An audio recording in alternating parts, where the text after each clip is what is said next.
All right, guys, today's lesson is going to be about what changed in the Northwest Pacific Coast, and more specifically, the west coast of Canada. So I'm referring to Manitoba, Edmonton, Saskatchewan, Alberta, British Columbia, those provinces. So, one thing you need to understand is that during the population in the early to mid 1800s, mostly First Nation people lived there during the early 1800s. First Nations outnumbered European settlers 100 to 1. And there was uh, the Metis, uh, which are an Aboriginal person descended from a First Nation mother and a father of European descent. These people, by 1857, the Hudson's Bay Company estimated there were 140,000 First Nations people and 10,000 people of European descent and Métis living in the Northwest and Pacific Coast region. So if we look at this painting here, what do you notice? Well, you can see that this is the Hudson Bay trading post. What does the painting reveal about how the Northwest was changing? Well, we can see a picture of a cross here. So maybe the change in culture, Christianity, religion. It could be clothing has also changed. There's been influence from people coming from Canada West, which is Ontario, coming over to Rupert's Land. So here's a map of Rupert's Land right here. So as the land became less fertile in Ontario or Canada West, people started moving to Rupert's Land, which is Manitoba now.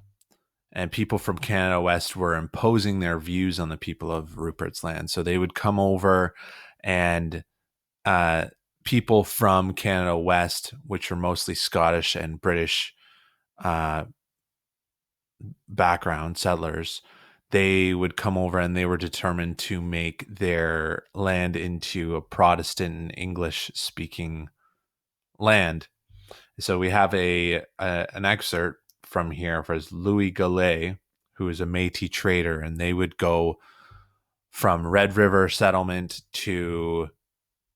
um to Canada West, going back and forth, and let's just read it.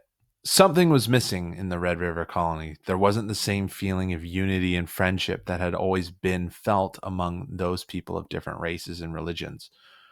Newcomers, especially the ones from Canada West, were eagerly sowing racial and religious conflict, banding together to fan the flames of discord or disagreement between different groups in the Red River colony. So what Goulet is saying here is that the people that are coming from Canada West are causing conflicts and trying to impose these views on these Métis and First Nations people, and it's causing conflict. It's causing tension, and that things weren't as peaceful as they once were. So that's what was going on there. And then there was also the gold rush in British Columbia. Originally, it was named New Caledonia, and Britain saw that they discovered gold and they wanted to claim that territory as their colony before the United States jumped on it. So then they renamed it British Columbia. And within a few months, the non-Aboriginal population grew very quickly from a few hundred to 30,000 people. And what happened here, excuse me, what happened here is this displaced and disrupted the whole way of life for the First Nations people and their territories. Their fishing was disrupted, their hunting, their where they settled and lived, and their whole living space. So just imagine you living in your at your house or apartment or in your town or city, and a ton of people come into your city. So you're going from hundreds to 30,000. So take the population of your city and multiply it So exponentially. So you're getting, say, millions of people come into our town and they start eating all of our food. They start throwing garbage everywhere. They come into your house. They start smoking in your house and polluting the air and just totally disrupting your whole way of life. Well, I don't think you would like that. So what happened was it resulted into a lot of violent conflicts between these two people, First Nations and the miners. So that was not good. That caused a lot of violence between the two groups. And Governor James Douglas, he wanted it to be peaceful. And so he said to the First Nations people, okay, we will legally give you some designated land. We'll give you give you a reserve, and we'll also recognize you with the Aboriginal title, which is the legal recognition that a particular territory belongs to a specific First Nations group.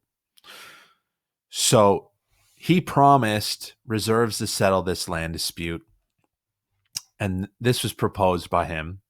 And his terms were so vague, there was no specifics to it, and there was no specific plan for these reserves for the First Nations people.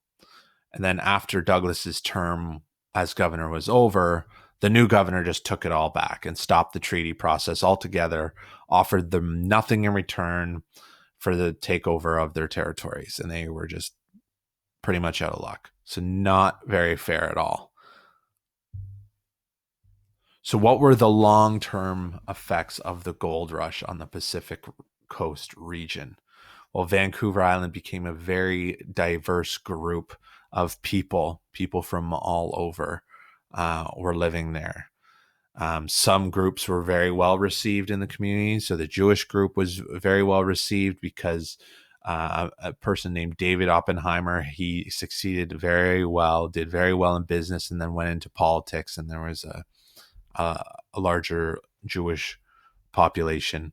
And then black merchants, Mifflin Gibbs and Peter Lester, established a store that rivaled the Hudson's Bay Company at that time.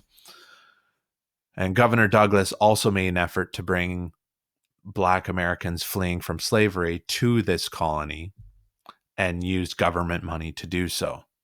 And then the black Americans would volunteer for the military to protect the British colony.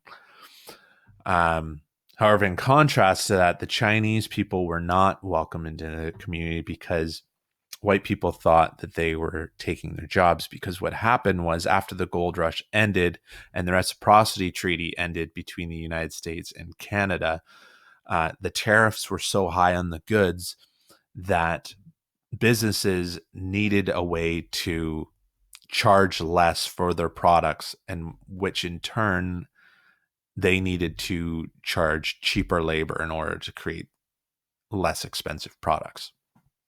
So what happened was these Chinese people that were living there were willing to do the cheap labor because they were former gold miners and they needed jobs, and they hired them for cheap.